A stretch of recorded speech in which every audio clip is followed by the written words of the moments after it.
Gautama Buddha 623 to 543 BC. About 3 years after Isa was born in Asia Minor, an even more famous baby was born in India. He was the son of an Indian chief in a little town called Kapilavastu. His mother and father were childless for many years, but to their great rejoicing, when his mother was 45 years old, this baby was born. He was called Gautama, and the whole land feasted in honor of his birth. His mother died when he was only a few days old, and this made him even more precious in his father's eyes. He was guarded so carefully that he was never allowed outside the palace gates, and everything that was evil or unhappy was kept from his sight. He was taught by tutors who found him to be a very clever boy, and when he was still quite young they went to his father and told him that there was nothing more that they could teach him. He was a happy little boy, but even when he was small he used to go off by himself among the trees in his father's garden and sit there quietly thinking about many things. When he was 19 years old, his father found him a wife, the daughter of his mother's brother, a beautiful princess.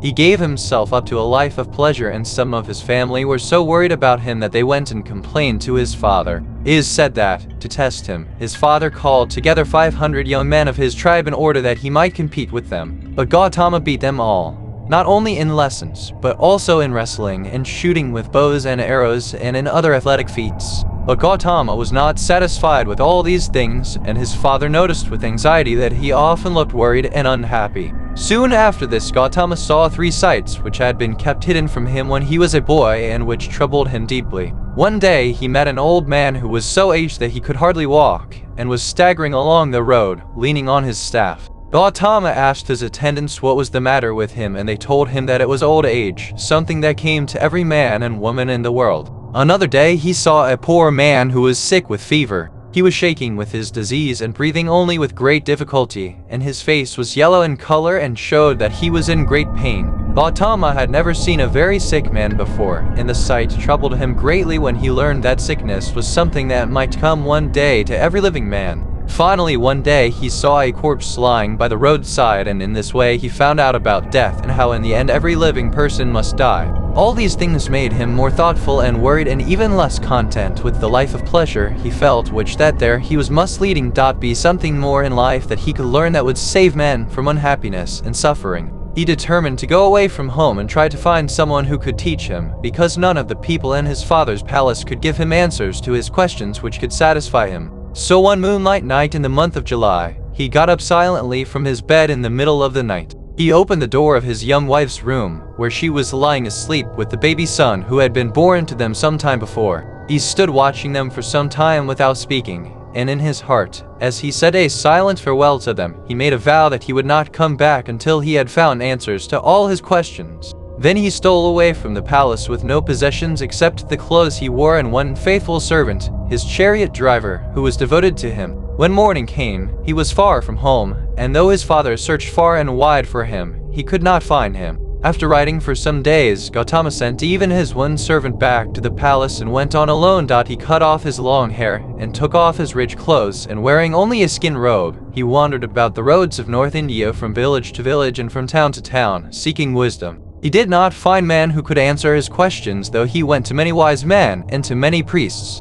So at last he gave up seeking men to teach him. He went away alone into a forest to try and find out the truth about life and the secret of happiness by quiet thinking and praying. For 6 years he remained. He had not found the secret of happiness in a life of pleasure. Now he tried to find it by fasting and self-denial. He grew weak and faint, but still he persevered until at last he realized that it was not to be found that way either. So he left the forest and wandered about among the villages again. One day, when the sun was beating down on him fiercely, he sat down under a fig tree just outside a village and began to think.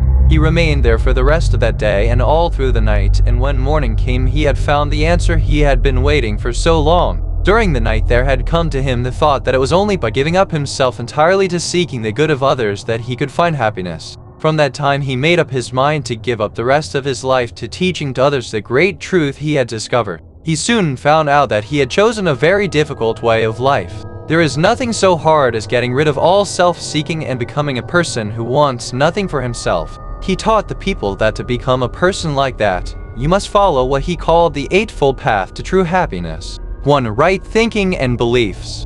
2. Right hopes and aims. 3. Right words or perfect truthfulness. 4 right actions, 5 right way of living, 6 right effort, 7 right memory, 8 right calmness. If a man could live like that, he would overcome all evil desires and would be truly happy and at peace. He would then want nothing for himself and would be completely free to live for the good of others. So for the rest of his life, for 45 years, he wandered about teaching the people this way of life. He became famous all over North India, and hundreds of men came to learn from him, struck by the peace and calm that they saw in his face. They gave him the name of Buddha, or the man who has seen light, and from that time he was known as Gautama Buddha. Soon after he had begun to preach this new way, his father sent messengers to try and persuade him to come home. He came home, but not to the palace, and word came to the old chief that his son was begging in the streets of Kapilavastu. His father was very upset and came himself to reason with him. But Gautama answered him in these words, "My noble father, you and your family may claim the privileges of royal descent. My descent is from the prophets of old, and they have always acted so. The customs of the law are good for the world. But my father, when a man has found a treasure, it is his duty to offer the most precious of his jewels to his father first. Let me share with you the treasure I have found." So he offered to teach his father the truths he had discovered, but his father would not accept them. So he refused to go to the palace and set off again on his wanderings. He became the founder of a great religion called after him, Buddhism, and today many thousands of people follow his way in India and Ceylon, in China and Malaya. When he was 80 years old, he came one day to a little village called Pava, near the great city of Benares. There he sat down to rest under a mango tree. A villager called Kunda brought him food, but there was something in it which poisoned Buddha, and he became very sick. The villagers were very angry with Kunda and wanted to punish him, but Gautama forbade them. He did not want trouble and suffering to come to any man through his doings. He became worse and worse, and soon he knew that he must die. He called his followers to his bedside, and his last words to them before he died were these: "The truth shall be your master when I am gone." So he died, but his teaching lived on, and now, if you go to Asia, in hundreds of towns and villages, you will see temples built in honor of Buddha, with statues of Buddha himself set up in each one. You will meet many followers of this great man who taught that the only way to find true happiness is to seek the good of all other men.